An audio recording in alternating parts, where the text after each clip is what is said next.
제가 이 해운대 제일교회 부임한 지 이제 1년이 지났습니다. 여러분이 저를 처음 만났을 때 저의 첫 인상이 어떠했습니까? 어, 제가 지금껏 살면서 들었던 저의 첫 인상에 대한 평판은 크게 두 가지였습니다. 첫 번째는 노안이다였고, 둘째는 모범생 같다라는 평판이었습니다. 여러분도 어떻게 그렇게 보셨는지 모르겠습니다. 그런데 사실 지난 저의 35년여의 짧은 인생 가운데 저의 인생이 그렇게 평탄하거나 모범적이지만은 않았습니다. 제가 신대원에 이제 입학하기 전에 직장에서 생활을 했었는데, 그때 직장 신우회를 섬겼습니다. 그때 한 번은 제가 살아온 지난 삶을 뒤돌아보면서 저의 신앙 간증을 한 적이 있었습니다. 그때 참 많이 눈물을 흘렸던 기억이 있습니다. 저의 지난 짧은 인생이 그렇게 평탄하지 않았던 것처럼 이스라엘 민족의 민족사도 그렇게 평탄하지 않았습니다. 그들에게는 우여곡절이 참 많았습니다. 이스라엘의 족장 야곱이 애굽의 왕 바로 앞에서 그래서 아마 이런 고백을 했던 것 같습니다. 창세기 47장 9절 말씀입니다. 제가 읽겠습니다. 야곱이 바로에게 이르되 아뢰되 내 나그네 길의 세월이 130년이다. 내 나이가 얼마 못되니 우리 조상의 나그네 길의 연조에 미치지 못하나 험악한 세월을 보내었나이다 하고, 야곱의 이 고백이 마치 이스라엘 민족의 미래를 내다보기나 하듯이, 예언이나 하듯이 이스라엘 민족의 역사는 참 우여곡절이 많은 험악한 세월이었습니다. 애굽에서의 포로 생활, 또 출애굽한 이후에 광야에서의 방황 생활, 또 가나안 땅의 정복과 정착, 또 그 다음에 어떻게 되었습니까? 아수르와 바벨론에 의해서 나라가 망해버렸고 또 포로 생활을 했습니다. 이스라엘의 역사가 그렇게 평탄한 것만은 아니었죠. 특히 하나님께서 선택받은 이 민족이라는 선민의식이 정말 충만했던 이스라엘에게 나라가 망하고 이방 나라에 포로로 잡혀간다는 것은 정말 충격적인 일일 수밖에 없었습니다. 그런데 이제 하나님이 정하신 징계의 기간이 차고 하나님의 은혜로 이스라엘이 다시 한번 회복의 기회가 주어졌습니다. 가나안으로 이제 다시 돌아갈 수 있게 된 것입니다. 그리고 가나안 땅에 돌아가서 이들이 무엇을 했고 어떻게 살았는가, 그것을 기록한 책이 에스라서와 느헤미야서입니다. 그리고 오늘 같이 볼 말씀은 느헤미야 9장 말씀입니다. 비록 우리가 좀 전에 성경을 읽을 때는 9장 후반부의 말씀만 읽었지만 오늘 설교에 해당되는 본문은 느헤미야 9장 전체입니다. 자, 이스라엘 백성이 드디어 가나안 땅으로 귀환하였습니다. 가나안 땅으로 귀환한 후에, 돌아간 후에 이들이 맨 먼저 하고 싶었던 일이 무엇이었겠습니까? 이들은 성전을 지었습니다. 왜냐하면 이스라엘 백성에게 성전은 정말 심장과도 같은 것이었습니다. 그래서 이들은 제일 먼저 성전을 지었습니다. 자, 성전을 이제 지었습니다. 이제 그 다음에 무엇을 할까요? 이제 그 다음에 이들은 예루살렘 성벽을 건축하기 시작했습니다. 비록 이전에 그 멋지고 화려한 성전은 아니었지만 그래도 이제 성전을 짓고 성벽을 짓고 아마 이스라엘 민족의 가슴은 아마 벅차올랐을 것입니다. 자, 성전도 지었고 성벽도 지었습니다. 이제 그 다음에 무엇을 해야 할까요? 소라도 좀 잡아가지고 큰 잔치라도 벌여야 하지 않겠습니까? 그런데 오늘 읽은 느헤미야서에 보니까 9장 2절에 보니까 이 사람들이 모여서 자기의 죄와 조상들의 허물을 자복했다라고 성경은 말하고 있고, 또 3절에 보니까 하나님 여호와의 율법책을 낭독했다고 하고, 4절의 후반부에 보니까 큰 소리로 그들의 하나님 여호와께 부르짖었다라고 하고 있습니다. 그리고 7절부터는 아브라함부터 시작해서 구약의 이스라엘 역사를 쭉 훑어가면서 그 역사 가운데 우리에게 주는 메시지가 무엇인지 선포하고 있습니다. 자, 다시 제가 질문 드리겠습니다. 이들이 지금 무엇을 하고 있는 것 같습니까? 이들이 지금 모여서 무엇을 하고 있는 것 같습니까? 이들은 지금 하나님께 예배드리고 있습니다. 그리고 이 예배의 핵심 단어는 바로 언약입니다. 언약. 조금 더 덧붙여 자세하게 설명한다면 오늘 이들이 드리고 있는 예배의 핵심 주제는 크게 네 가지라고 볼 수 있는데요. 첫째, 아브라함의 언약에 끝까지 신실하셨던 하나님. 둘째, 언약에 신실하지 못하였던 하나님의 백성 이스라엘. 셋째, 그래서 이스라엘 민족에게 임한 하나님의 언약적 징계. 넷째, 그래서 이들이 행한 언약의 갱신. 이 네 가지가 이 오늘 느헤미야서 9장의 예배의 핵심적인 주제들인데요. 이것을 하나하나 순서대로 살펴보기를 원합니다. 하나님은 이스라엘 민족의 믿음의 조상이라고 할 수 있는 아브라함과 언약을 맺었습니다. 언약이라는 것은 하나님과 그의 백성이 맺은 그 약정 혹은 계약이라고 할 수 있습니다. 하나님과 그의 백성이 맺은 계약 혹은 약정이 언약인데, 하나님은 이스라엘 민족을 대표해서 그 조상인 아브라함과 언약을 맺으면서 네 가지를 약속해 주셨습니다. 첫 번째, 내가 너로 큰 민족을 이루게 하겠다 약속했고, 둘째, 너의 자손이 젖과 꿀이 흐르는 저 땅, 가나안 땅을 차지하게 해주겠다. 셋째, 내가 너와 함께 할 것이다.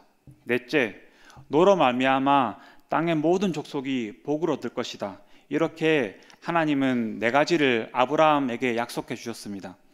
그리고 하나님은 이 언약의 약속을 정말 충실하게 이행하였습니다. 이 언약에 정말 신실하게 행하신 것입니다.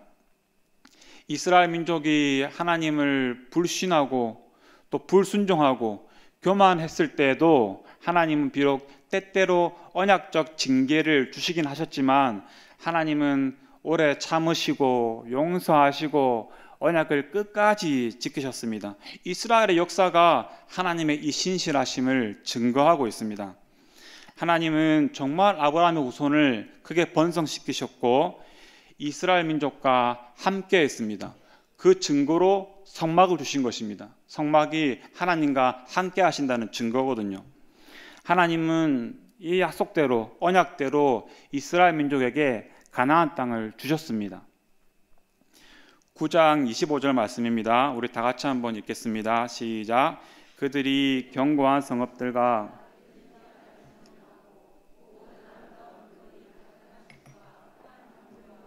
포도원과 감람원과 허다한 감옥을 차지하여 배불리 먹어 살찌고 주의 큰 복을 즐겼사오나. 하나님은 정말 끝까지 하나님의 맺으신 언약을 신실하게 수행하셨습니다. 약속을 끝까지 지키신 것입니다. 그런데 하나님의 백성 이스라엘은 어땠겠습니까? 이들은 하나님의 언약에 끝까지 비신실하였습니다. 신실하지 못하였던 것입니다. 하나님이 이 언약을 통해서 이스라엘 백성에게 요구하신 것은 별다른 것이 아니었습니다. 얘들아, 너희는 이제 나의 백성이야. 너희는 이제 내 자녀야. 그러니까 내 백성답게 행하라. 내 백성답게 살아다오. 그러니까 나만을 신으로 모시고 나만을 왕으로 모시고 나에게 충성하고 나를 신뢰해다오. 하나님이 요구하시는 것은 그것이었습니다. 그런데 이스라엘 백성은 어떻게 했습니까? 그렇게 하지 못하였습니다. 노예 생활을 했던 애굽에서 이제 출애굽 시켜줬는데, 구원하여 주었는데, 광야에서 광야 생활이 힘들다고 이들은 모세를 말고 다른 지도자를 세워서 애굽으로 돌아가고자 했습니다. 모세가 시내산에서 조금 늦게 내려오니까 이제는 무엇을 했습니까? 금송아지를 만들고 이것이 우리를 구원한 신이라고 했습니다. 가나안 땅을 차지하게 해주었다니까 거기서 하나님이 주신 율법을 지키지는 못하고 불순종하였습니다. 심지어 주께로 돌아오라고 건면하는 선지자들을 죽여버렸습니다. 언약에 끝까지 신실하셨던 하나님, 그런데 언약에 끝까지 비신실하였던 이스라엘 백성, 그래서 결국 하나님은 이 백성을 징계할 수밖에 없었습니다. 그리고 이 징계도 사실 언약에 포함된 것이었습니다. 언약을 맺을 때 그렇게 말씀하셨거든요. 너희가 이 언약을 어기면, 나의 말에 순종하지 않으면 징계가 있을 것이라고 하나님이 말씀하셨고, 하나님은 그 언약대로 징계를 하셨습니다. 9장 32절 말씀을 다 같이 읽어봅시다. 우리 하나님이여 강대하시고 능하시고 두려우시며 언약과 인자하심을 지키시는 하나님이여,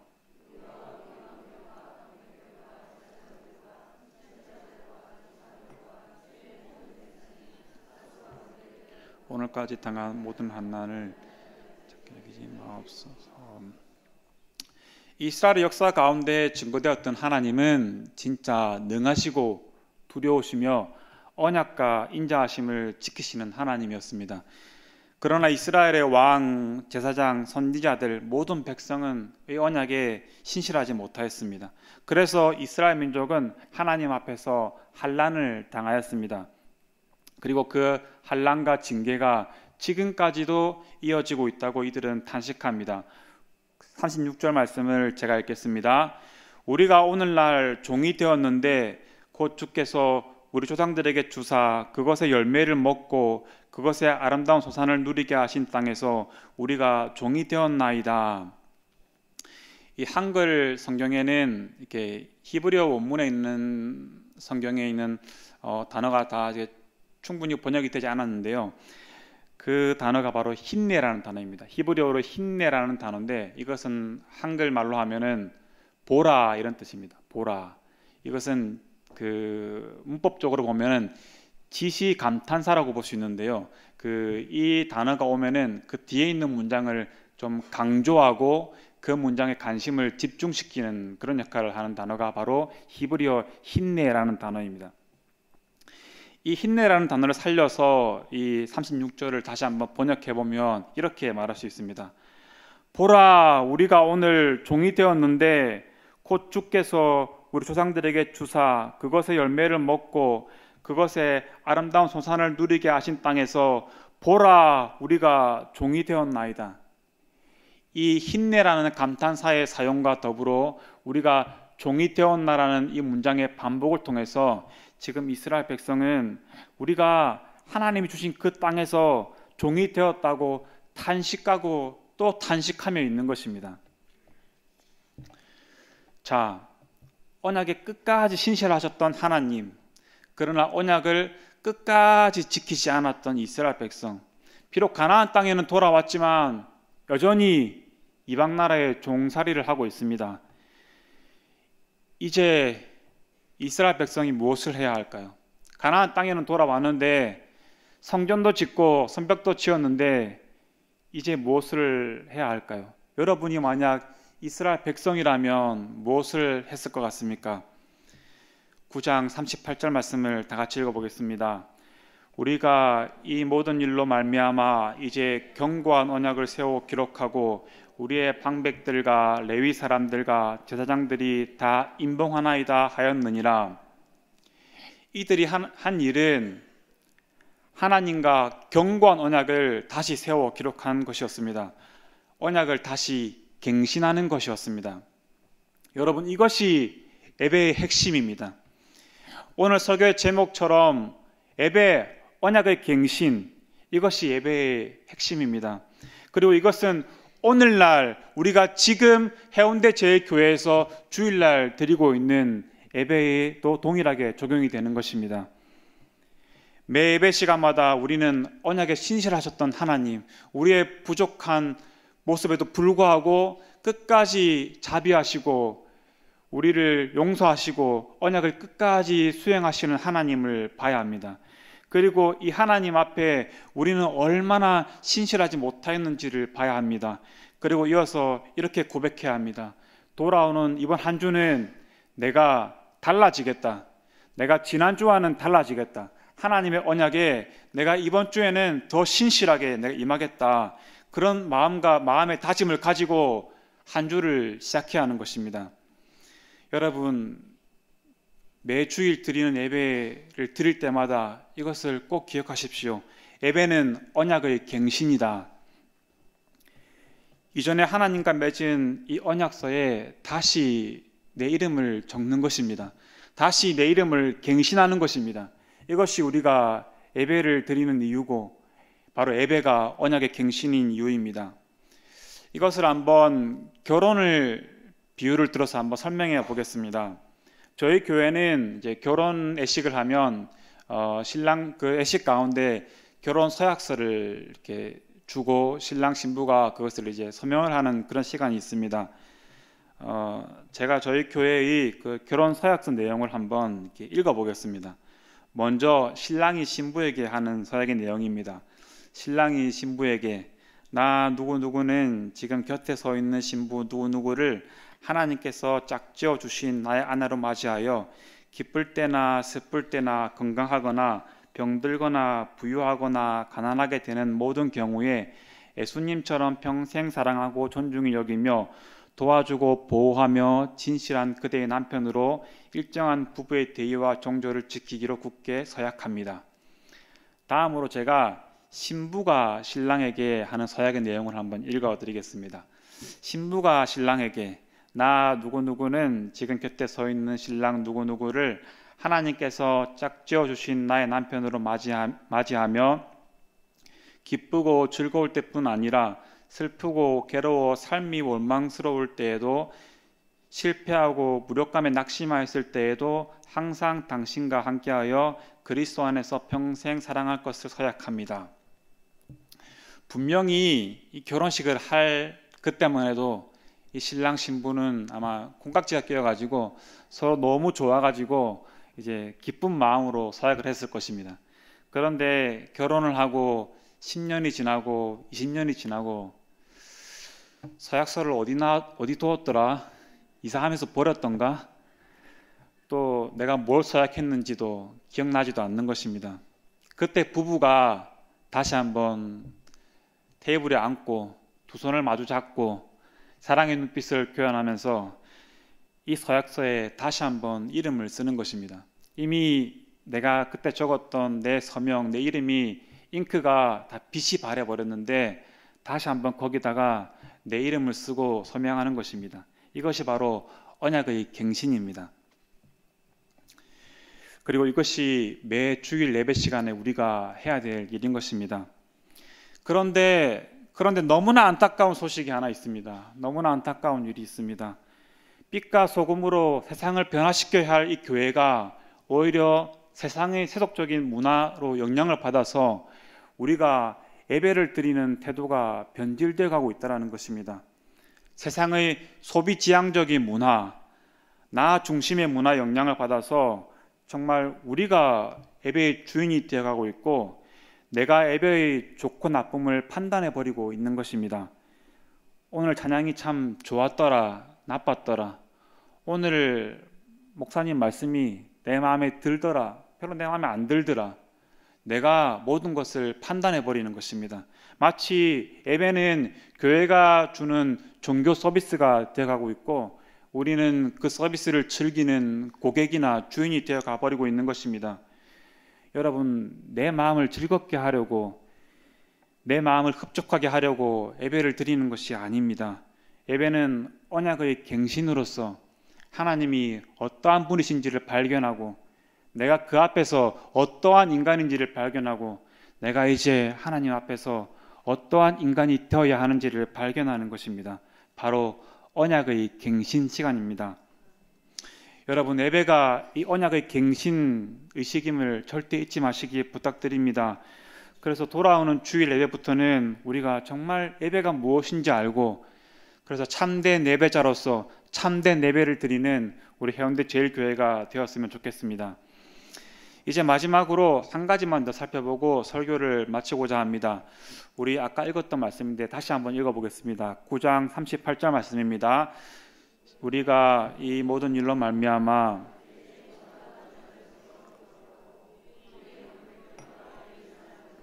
제사장들이 다 임봉하나이다 하였느니라. 좀 전에 같이 읽어보았던 말씀이죠. 우리가 이 모든 일로 말미암아 이제 아브라함 때부터 지금까지 이스라엘 역사를 다 뒤돌아보니까 이제 우리가 이 모든 일로 말미암아 이제 하나님과 다시 견고한 언약을 세우자, 그렇게 굳세게 다짐하고 그 언약을 임봉하였던 이스라엘 민족, 이 38절 이후에 이 가나안 땅으로 다시 돌아왔던 이스라엘 민족은 어떻게 살았을 것 같습니까? 이게 드라마라면 이게 당연히 이제 스토리 전개상 이제 이들이 이제 마음을 고쳐먹고 진짜 하나님을 사랑하며 하나님의 언약을 신실히 지키며 정말 그렇게 살았다, 참 잘 살았다, 이렇게 되어야 되는 게 이제 스토리 전개상 이렇게 아주 부드러운 흐름인데, 느헤미야 마지막 장인 13장을 보니까 이들은 그렇게 살지 않았습니다. 안식일을 거룩히 지키라 하셨는데 이들은 안식일을 제대로 지키지 않았습니다. 이들은 다시 또 이방 여자와 모압과 암몬 여자와 다시 결혼을 하였습니다. 그래서 느헤미야가 다시 또 다시 개혁의 작업을 해 나가야만 했습니다. 하나님과의 언약을 좀 전에 갱신한 성도들, 그런데 또 죄를 짓고 있는 성도들, 그래서 또 개혁을 행하고 있는 느헤미야, 여러분, 이것이 우리의 실존적인 모습인 것입니다. 그리고 이것이 우리의 성화의 과정이기도 한 것입니다. 끊임없는 갱신과 개혁, 이것이 바로 우리가 겪는 성화의 과정입니다. 저는 가끔 제가 오래전에 썼던 일기를 들여다보곤 합니다. 그러면 참 놀라운 것을 발견하는데요. 참 지금의 저를 모습을 봤을 때는 왜 이렇게 성장이 느릴까? 나는 참 주님을 닮아가는데 너무 느리게 닮아가는 것 같다. 아니, 닮아가지 않는 것 같다. 이렇게 탄식할 때가 종종 있는데, 아주 오래전에 썼던 저의 일기를 보면은 제가 깜짝 놀랍니다. 내가 이때 이런 사람이었구나. 나는 좀 괜찮은 사람인 줄 알았는데 내가 지난 일기를 적은 걸 보니까 내가 이런 사람이었네. 그런데 지금 나의 모습을 보니까 달라져 있는 거예요. 많이 달라져 있는 걸 경험하게 됩니다. 혹시 주식 거래를 해본 적 있으십니까? 그렇게 바람직하지는 않을지 모르겠지만, 그 주식 거래를 하다 보면은 이제 주식 그 변동 그래프를 아주 민감하게 볼 수밖에 없는데요. 제가 했다는 얘기죠, 옛날에. 그래서 그 주식 가격의 그 변동 그래프가 한 달 정도 간격을 보면은 이게 정말 들쭉날쭉합니다. 그래서 이게 주식이 올라가고 있는 건지 내려가고 있는지 잘 분간이 안 됩니다. 그런데 좀 큰 스케일로 한 1년간의 과정을 보면은 이게 확연하게 보이는 것입니다. 이 주식이 지금 올라가고 있구나, 내려가고 있구나, 이렇게 보이는 것입니다. 우리의 성화의 그래프도 그렇습니다. 지금은 들쑥날쑥합니다. 지금은 올라가고 있는 건지 내려가고 있는 건지 모를 때가 있습니다. 그런데 이 그래프는 하나님을 향하여 올라가고 있음을 믿습니다. 그래서 필립 얀시는 하나님의 은혜라는 책에서 이렇게 말하였습니다. 내 인생의 그래프에서 하나님이 보시는 것은 들쭉날쭉 선악을 오가는 기복이 아니라 선으로 향한 올곧은 직선이다. 또 토마스 왓슨이라는 작가는 청교도 신학의 모든 것이라는 책에서 이렇게 말하였습니다. 해성은 떨어지겠지만 진짜 별들이 떨어지는 일은 벌어지지 않는다. 비록 저 산에 있는 나무를 볼 때 참 나무가 자라지 않는 것 같습니다. 아무리 물을 줘도 자라지 않는 것 같습니다. 그런데 10년이 지나 다시 보면은 나무가 훌쩍 커 있는 것을 보게 되는 것입니다. 우리의 성화의 과정도 그렇습니다. 그러나 그러기 위해서는 우리가 끊임없이 우리 자신을 하나님 앞에서 갱신하고 개혁시켜야 함을 잊지 마시기 바랍니다. 그래서 먼 훗날 내가 예수님을 믿은 후에 그 신앙의 연수에 맞게 내가 그리스도를 향하여 닮아져 가 있는 것을 발견한 우리 성도님들 되시길 바랍니다. 이제 정말 설교를 끝맺으려고 합니다. 설교를 마무리하기 전에 오늘 설교의 핵심 2가지, 여러분 이것만은 꼭 기억하고 돌아가셨으면 좋겠습니다. 우리 다 같이 한번 읽어봤으면 좋겠는데요. 자, 같이 한번 그 말 읽어봅시다. 첫째, 예배는 언약의 갱신이다. 둘째, 우리는 성화의 과정 가운데 있으며 그래서 날마다 갱신 계획되어야 한다. 여러분 이 두 가지를 꼭 잊지 말고 돌아가시는 우리 성도님들 되셨으면 좋겠습니다.